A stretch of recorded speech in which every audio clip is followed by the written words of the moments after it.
Hello बच्चों, हम लोग केसी सिन्हा बुक से 8.1 के यानी ट्रिग्नोमेट्री का हम लोग क्वेश्चन सॉल्व करने वाले हैं। 4 नंबर क्वेश्चन का पहला क्वेश्चन है कि त्रिभुज ABC का कोण B समकोण है। AB बराबर 24 सेंटीमीटर, BC बराबर 7 सेंटीमीटर, तो निम्नलिखित का मान ज्ञात करें। यानी कि आपको साइन A कॉस A और B नंबर में साइन C और कॉस C का मान ज्ञात करना है, ठीक है ना। तो इसका मान हम कैसे निकालेंगे? सबसे पहले हम क्या करेंगे कि एक त्रिभुज बनाएंगे, जिसमें ऐसा बनाएंगे जिसका कोण B समकोण हो। तो एक त्रिभुज की रचना करेंगे। सबसे पहले ट्रिग्नोमेट्री के अंदर हम कोई भी रचना करके ही बनाएंगे, तभी ये क्वेश्चंस बन पाएंगे। तो सबसे पहले हम कोण B बनाएंगे। कोण B है समकोण, तो 90 डिग्री। इस कोण का नाम हम रखेंगे B, और उसके अलावा इस कोण का नाम हम रख देंगे A, और इस कोण का नाम रख देंगे C। या इसको C ले सकते हैं तो इसको A लेंगे, या इसको C या इसको A ले सकते हैं, कोई दिक्कत नहीं है, ठीक है। तो हम बात करते हैं। सबसे फर्स्ट ऑफ ऑल दिया है उसको लिख लेते हैं। AB बराबर दिया हुआ है 24 सेंटीमीटर, ये AB है तो 24 सेंटीमीटर ले लिए। फिर उसके बाद BC जो दिया हुआ है यानी ये BC 7 सेंटीमीटर, तो 7 सेंटीमीटर ले लिए। अब बात करते हैं, हमें निकालना है। तो यानी कि अगर हमें कोण पूछा है तो हम सबसे पहले कोण के पर काम करेंगे। ट्रिग्नोमेट्री के अंदर एक चीज़ सबसे पहले देखना होता है कि कोण कौन सा है। यानी कोण ये A है और ये कोण C है, ठीक है ना। तो इसमें लंब चेंज होता है, कोण के अनुसार लंब और आधार क्या होता है, चेंज होता है। तो साइन A की बात करेगा तो साइन A के लिए होता है आपका लंब बटा कर्ण। तो ये हो गया आपका लंब, ये तो कर्ण दोनों में सेम हो जाएगा। कर्ण है तो हमें कर्ण निकालना है, ठीक है ना। तो सबसे पहले AC निकालने के लिए पाइथागोरस प्रमेय से हम जानते हैं कि पाइथागोरस प्रमेय से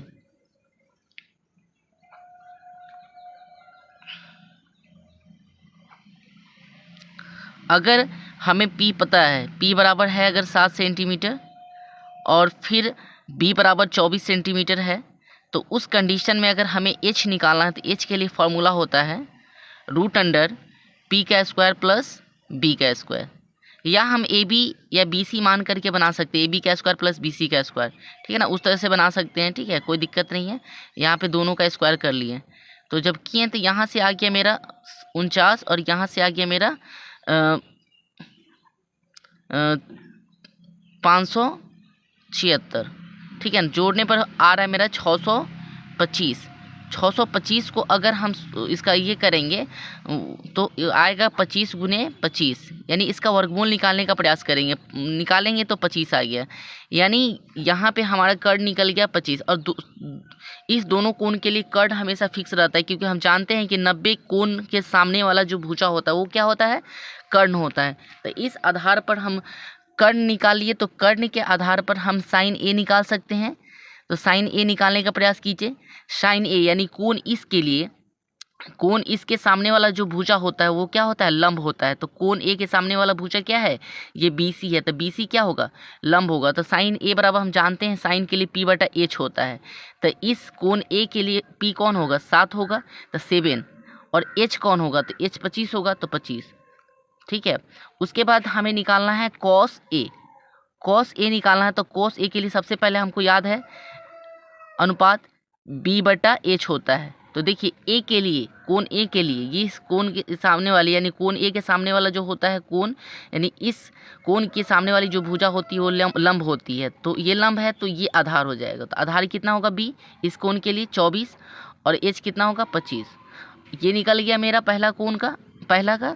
फिर हमें निकालना है B नंबर का, ये A का निकाल रहे थे, अब हम निकालना है B का। तो A का निकल गया, अब हम B का निकालेंगे। तो B के लिए हमको साइन C निकालना है। तो साइन C के लिए हम लिखते हैं साइन C कोण ये वाला C, इस कोण के लिए ये इस कोण के सामने वाली भुजा क्या होगी, लंब, यानी इस कोण के लिए लंब कौन होगा, AB। तो इसके लिए भी हम लिखते हैं P बटा H। तो इसके लिए AB होगा, यानी AB कितना है 24, और इसका H कितना 25, यानी 25 जो कर्ण है वो दोनों में क्या है, सेम है। उसके बाद हम cos C की बात करते हैं। cos C निकालेंगे तो इस कोण के लिए के सामने वाला भुजा लंब होगा। तो cos C के लिए हम लिखते क्या है, B बटा H। तो B इसके लिए ये लंब हो जाएगा, तो B कौन होगा, आधार यही होगा 7, तो 7, और फिर इसका कर्ण कितना होगा 25, तो 25, ठीक है ना। तो इस तरह से हम मान निकाल सकते हैं। ओके, ठीक है ना। इस तरह के वीडियो में अगर पसंद आया हो तो इस वीडियो को लाइक करें, सब्सक्राइब करें, ठीक है ना।